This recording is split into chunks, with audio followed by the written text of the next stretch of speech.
Hi there, I hope you're all doing well, inshallah.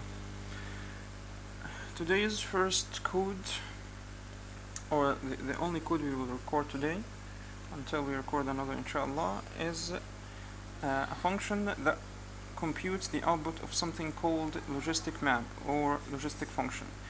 If we Google it, we find a description of the function or the map. It's a nonlinear dynamical equation, as we all see, because here we find xn and here xn, so it's xn squared. It's a recurrence relation, you can say, that computes the xn plus 1 with a knowledge with an input of xn and some parameter called r. So here is the equation or the function that we want to calculate the output of. If we get back to our code or to our function, we name it logistic, as you all see. The output is x, and here we find three inputs: x node, the initial value of x, r, the parameter we saw, and the number of steps or terms we want to calculate the output with.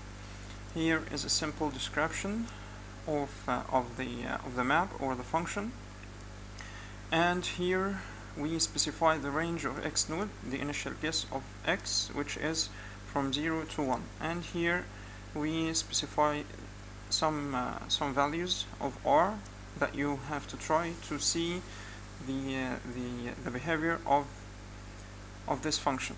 The reason we make this function is that we will see some chaotic behavior of this simple function, of this non-linear dynamical function.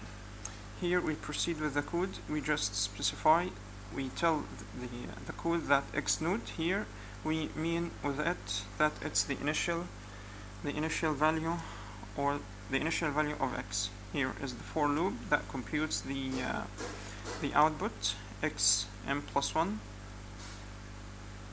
equals r times xn times 1 minus xn.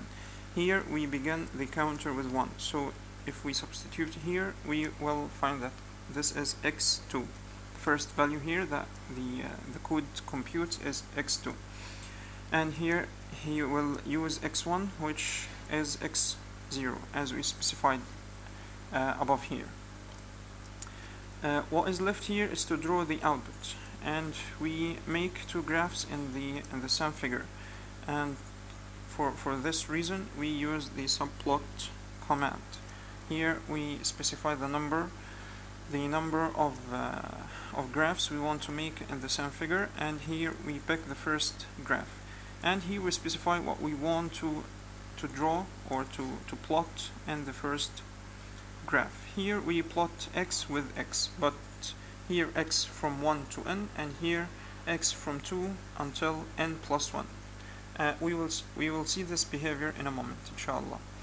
Y label, x label, nothing special. Title, nothing special.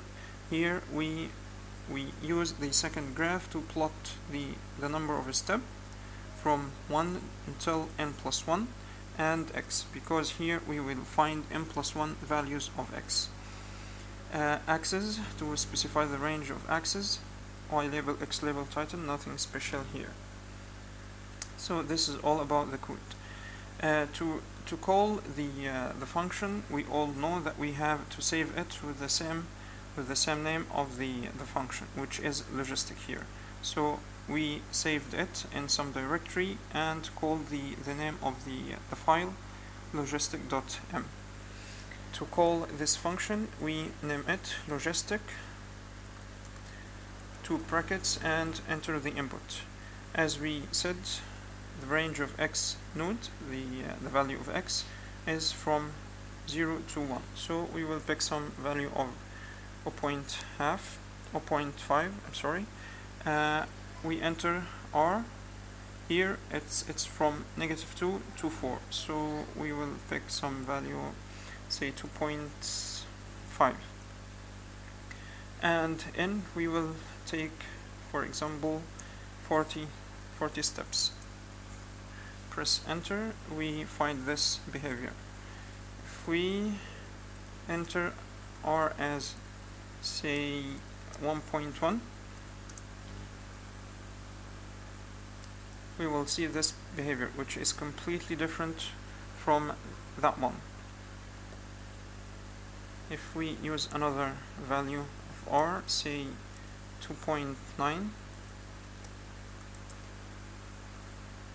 we will see another different behavior.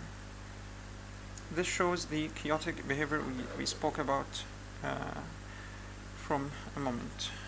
Another value, say 3.8 with 40 steps, we see this interesting behavior.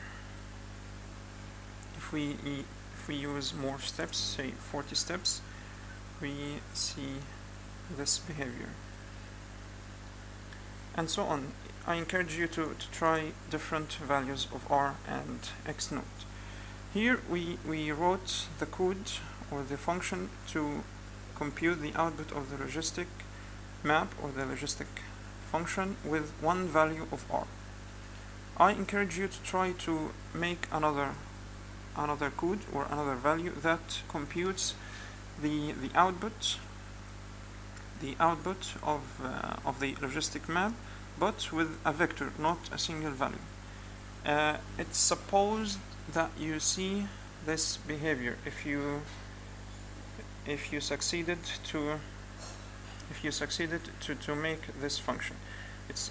You're supposed to find this behavior if you succeeded to make a function that computes the output of logistic maps with a vector, not with a single value of r. So we will stop here until we make another video, inshallah. See you later.